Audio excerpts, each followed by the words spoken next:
మనకు జ్ఞానజ్యోతి ఎలా లభిస్తుంది అని ప్రశ్న ఇక్కడ ప్రశ్నిస్తున్నాడు.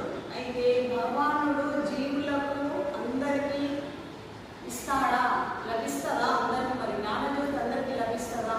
కానీ కొందరికే లభిస్తుంది. ఎందుకంటే శ్రద్ధ, భక్తి, విశ్వాసం ఎవరికైతే ఉండదో వారికే డైరెక్ట్ ప్రసరిస్తుంది. ఇప్పుడు సూర్యుని కిరణాలు మనం బయటకు వస్తేనే సూర్యుని కిరణాలు మనపై పడతాయి. ఆల్రెడీ సూర్యుడు ఉన్నాడు, సూర్యుని కిరణాలు ప్రసరిస్తున్నాయి. మనం ఇంట్లో కూర్చుంటే సూర్య కిరణాలు మన మీద పడమంటే పడతాయా? పడే కదా.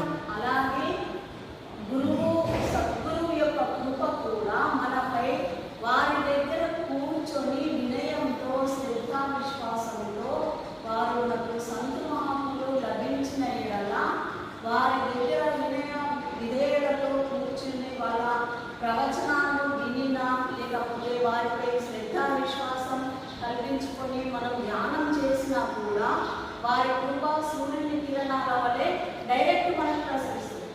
అప్పుడు మన లోపల జ్ఞాన జ్యోతి అంటే జ్ఞాన దీపము మన లోపల వెలిగిస్తుంది. అది మన దాన్ని, మన పాత్రలను, మన హృదయాన్ని బట్టి ఉంటుంది. అదే ఇక్కడ అడుగుతున్నాడు. ఎవరైతే నన్ను నిరంతరము కీర్తించుదురో, భజన చేసుదురో వారికి మాత్రమే, ఎవరైతే ధ్యానయోగ సాధన చేయుదురో అటువంటి పరమ భక్తులకు, ఎవరికి? పరమ భక్తులపై ఆ భగవంతుడి లేకపోతే సంతు మహాత్ముల వారికి దయ కలిగి మనపై వారి